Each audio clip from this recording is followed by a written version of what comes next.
Welcome back to Tools and Track. Good news, t-shirts are finally on their way, so stay tuned if you want to learn how to get your hands on one of these. Don't worry, the front looks good, but the back looks better. Dry safe, you know, the thing I say at the end of every episode. So, we're not talking about this today though, we're talking about the Supra. The Supra, the car that I love to try and love, but often fail to miss the mark on. In the last episode when we talked about this, there was a subtle suggestion that there was an issue. There is an issue, so I kind of buried the lead because I didn't even want to think about it at the time because of the potential implication. Now, you've said that word implication a couple of times. What implication? And that issue is, there's a misfire, but it's not the same as the previous misfire.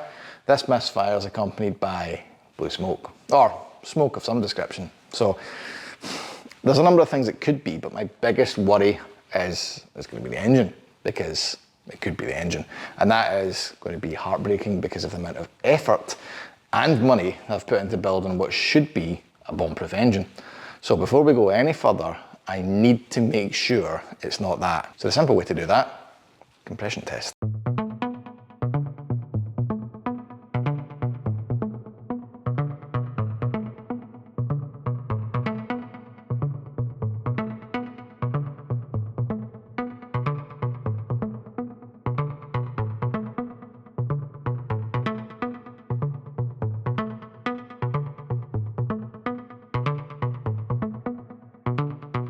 So diagnostic point 1, check the plugs. The plugs will always tell you something. So I've taken all 6 of these boys out, and number 3 and number 4, I mean, they all look fine. They've all got evidence of like carbon and a bit of soot, which is what you expect in an old Japanese car because they always overfuel. But 3 and 4 seem shiny. Now that could denote that they're wet. Now wet with oil is going to be a big problem. So the next thing I'm going to want to do is a compression test.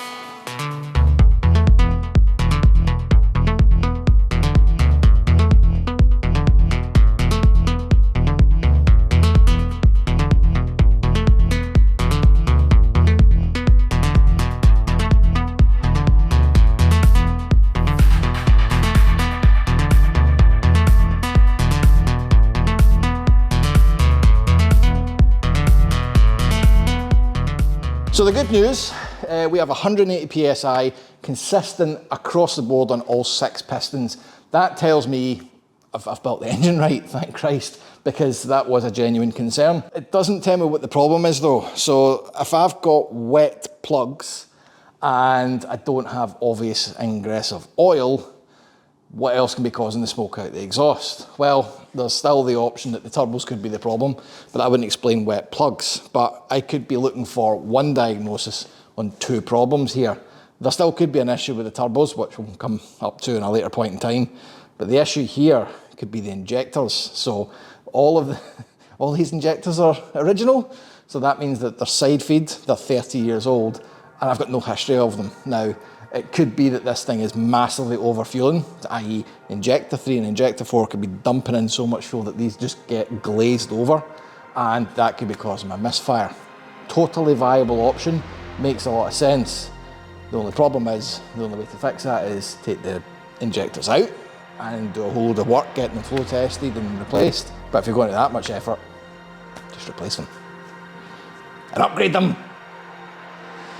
Get the money out. Taking engine worries aside, we still have paint to deal with. Now, I have hit this and lacquered it. The wings and the bonnet are, you know, in paint, but they could look better, a lot better. However, I have the fear, because I'm not a paint guy, so we're gonna get help with this man.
So what that was a bit of an abrasive wet and dry. So that was 1500 grit with a sponge pad and an orbital, and that's quite a nice light way of getting the big kind of ripply, bumpy, orange peely nonsense flattened down. The paint feels good, but it's still quite dulled. So the next stage to that is polishing. So we're going to look to do the rest of the bonnet. I'll carry on with this, and then Daniel's going to come down with his orbital and some G3, and we're going to see if we can get this dulling back to something that is as smooth as what it is, but with a nice shine as well. I've got to be honest, I didn't think this wing was even savable. I was worried I'd put too little an amount of lacquer on it, but even just flattening it, it's come down really, really well. The next step, however, is definitely going to be polishing, and hopefully it will come up nice.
That looks far better than I had any hope of it ever being. Bear in mind, my first real attempt at doing this, yes, I've been clearly helped with the technical knowledge of others, but this is looking really good. I mean, for you guys, this is a 10 footer, so it looks spot on.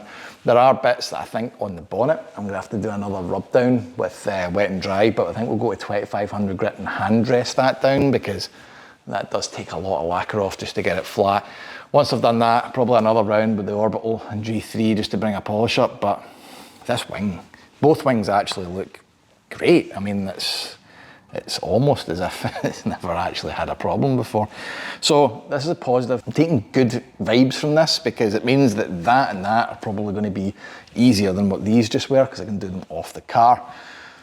The rest we'll build up to, but it's nice. The other good thing I like about this as well, I wanted a black one, but when this run out colour of Jade Mega Green came up in this car, I was like, well, you know, I can always paint it black. Seeing it now in the colour it is, 9 times out of 10 it's black anyway. It's just when the light hits it and you get that metallic green. I'm really glad that I stuck with this colour. Right, onwards.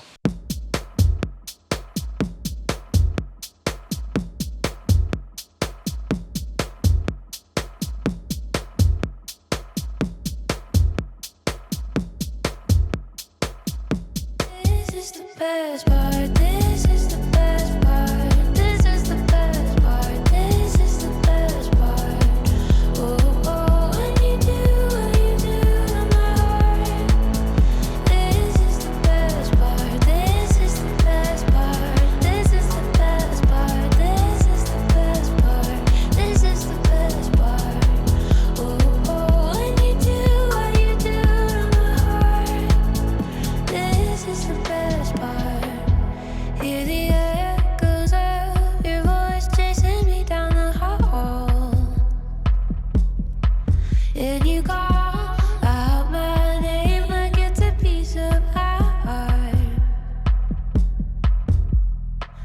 When we're together, it's meant to be. I love the way you love me. We laugh, we smile, here we are, we know. We are on the boot, or the tailgate for our Yankee cousins. Took the spoiler off because it was horrible, and we've dealt with the boot lid because it was also horrible.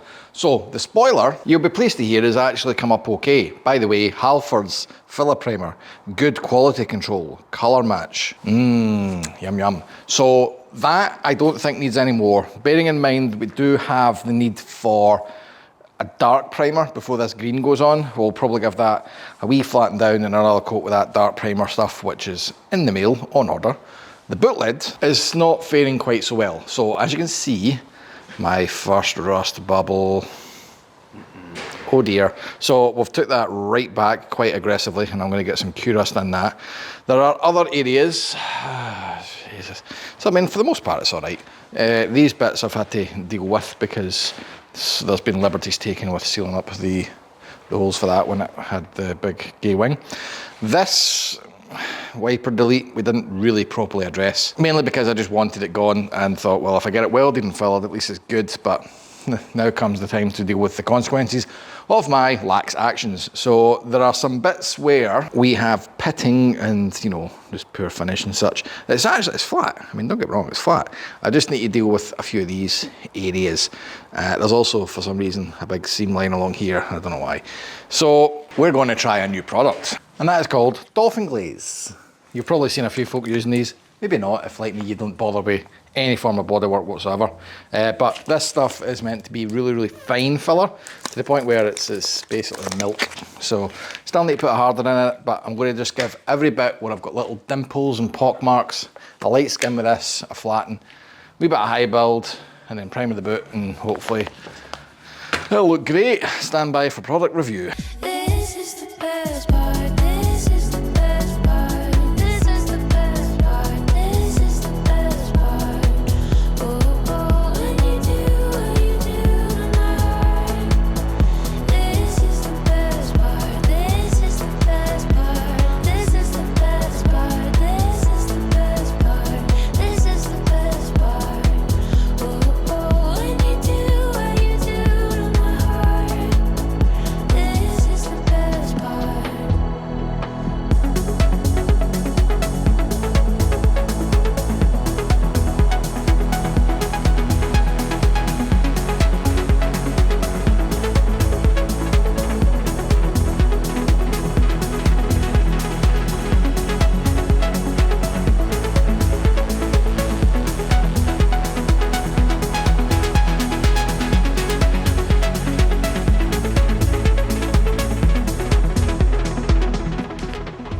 Spoiler's coming out really well. Well, that's the underneath. As you can see, there's just no way for me to do this without doing it in sort of 2 stages. So a base coat underneath, full coat here. We'll flip it around again and do a full coat on the other side, which is good because the boot lid just seems dusty. I don't know if it's maybe just the last coat, but all the same, that needs a good few coats anyway because it's the boot lid. So one more green to go, and then we'll think about lacquer.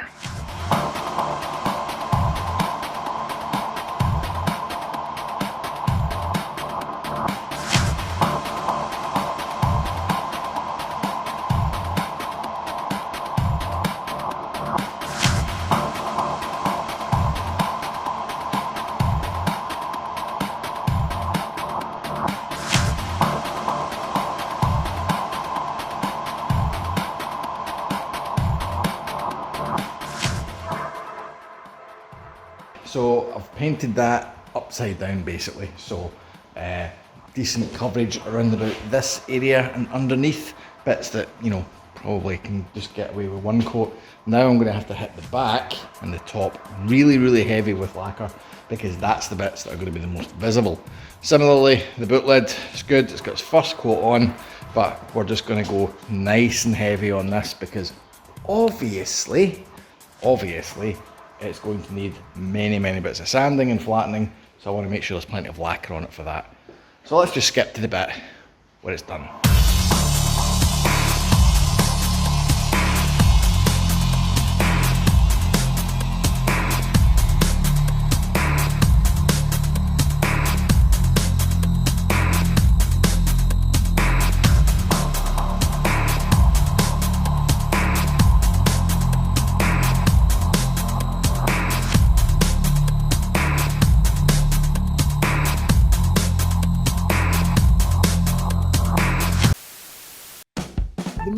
you've all been waiting for is here.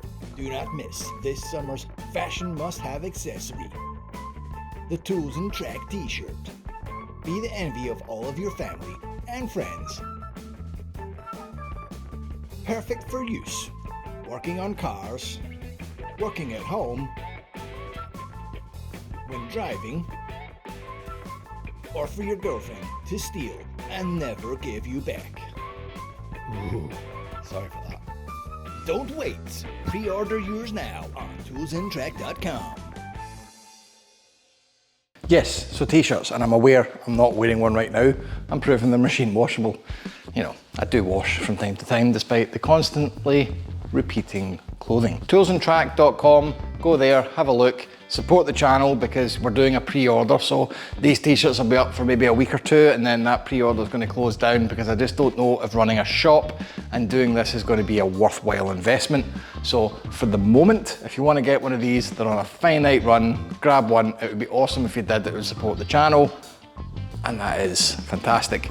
If you want to just support and not wear garments, I get it. Patreon.com/toolsandtracks, the other way that you can help with that. Go have a look, go be awesome there as well. And again, if you're financially constrained, I get it. Just do the like bell and subscribe thing though, because that does help significantly. Supra, it's going to have to go into storage. Long story, we're not getting rid of it. It's going to remain, we need to pause for a while because of the implication. But I'm going to come back to this eventually, and while it's in storage, it's going to be getting other bits that can be removed, such as the bumpers and the nose cone and various other bits painted. So we'll chip away and it'll form an episode at some point, and then it's going to come back bigger and stronger. That's all I'm saying for now. Anyway, until next weekend guys, drive safe.